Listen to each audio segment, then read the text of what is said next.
What is a GMO? I don't know. I know it's like some corn bad stuff, right?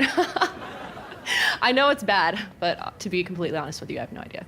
You know, all I can say is it's not nice to fool Mother Nature, and it's not right for biotech and food companies to fool and deceive the American people. Do you try to avoid GMOs in your diet? Absolutely, Why? because they're not good for you. What is a GMO? It's genetically I don't know, what is it? GMOs have faced heavy criticism in recent years. If this trend continues, we have the potential to see a global economic catastrophe.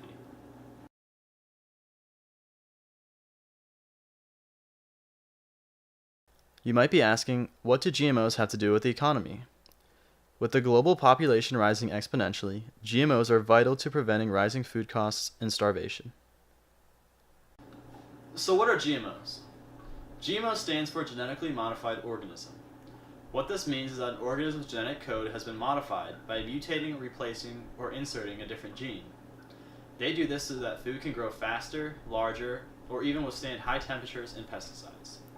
Around 75% of foods in grocery stores are GMOs, so I went to check it out. While none of the foods were labeled as GMOs, there's no doubt that they're there.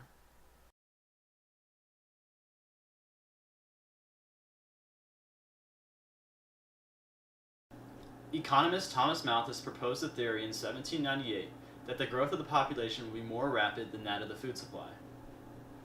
This theory has been disproven because of GMOs. GMOs provide higher yields and quality. The amount of farmable land is no longer increasing due to the development and climate change. If no new production technologies are developed, the food supply curve will no longer shift, and an increase in population with an increase in demand, along with no change in supply, will lead to starvation and rising prices.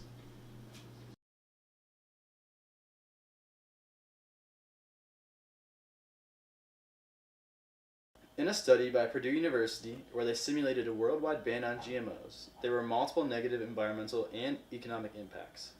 Let's take a look. To put things into perspective, 18 million farmers, 28 countries, and 181 million hectares of land were used for GMO crops in 2014. 40% of all of this was contributed by the United States.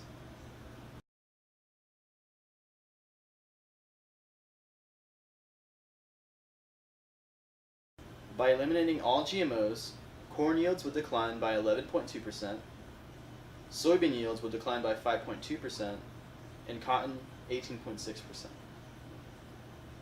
With the elimination of GMOs, we would see corn prices increase by 28% and soybeans by 22%.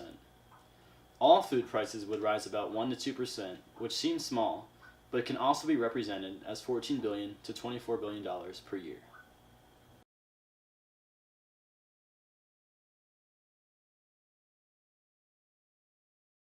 In a study by Ag BioWorld in 2011, two researchers posed the question, do humans need GMOs? A view from a global trade market. The study only looked at corn and soybeans as they are the most widely adopted GMOs. They found that the economic impact in regards to the adoption of GMO technology for soybeans results in a 2.22% increase in quantity traded and a decrease in the production cost by $3.3 per hectare. Corn yields were increased by 3.2%.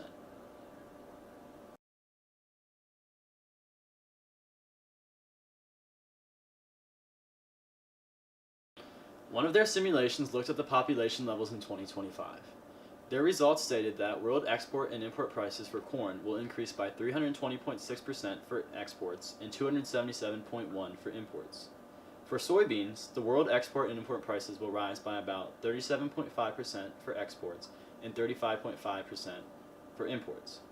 If GMO technology is adopted, the export and import prices for corn will decline by 12.6% and 12.1%. For soybeans, the import and export prices will decline by 4.4% and 4.2%. These results conclude that with the adoption of GMO production technology, price extremes will not be as imminent.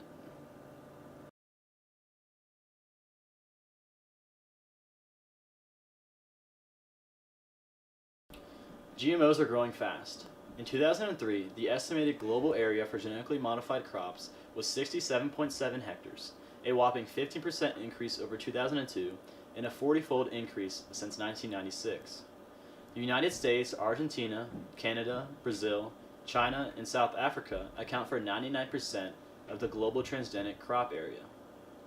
The global market value for genetically modified crops is estimated to be between $4.5 and $4.7 billion. Ag BioWorld study concludes that their simulations show that humans do need GMOs in the global market. The adoption of GMO production technology in relation with corn and soybeans increases the quantity traded and reduces the pressure on rising food prices. The drawback is that the major trading countries would benefit the most. Ag BioWorld's results are understated though, as it relies on the fact that exporting countries 100% adopt GMO production technology, and importing countries do not. If they both adopted GMO production technology, the impact would be much larger.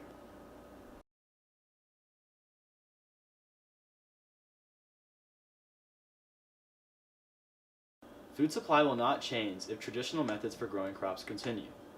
The food demand curve for the whole world will shift to the right if the population continues to rise. If the general consensus that GMOs are bad continues, and a ban were to occur, the rise in food prices would be extreme, and we would have a world with many starving people and serious environmental issues.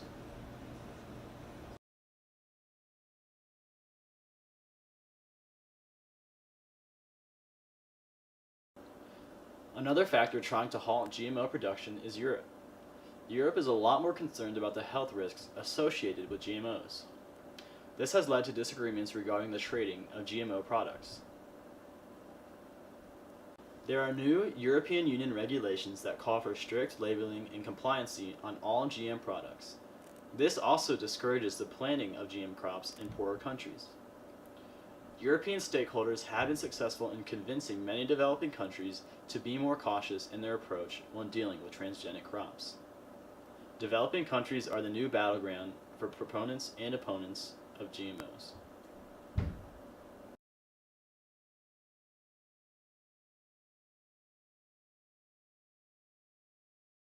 What can we do to fix this? We can start by educating people about GMOs. The more people learn about GMOs and how they work, the stigma will start to fade and will help people recognize their importance in the global economy.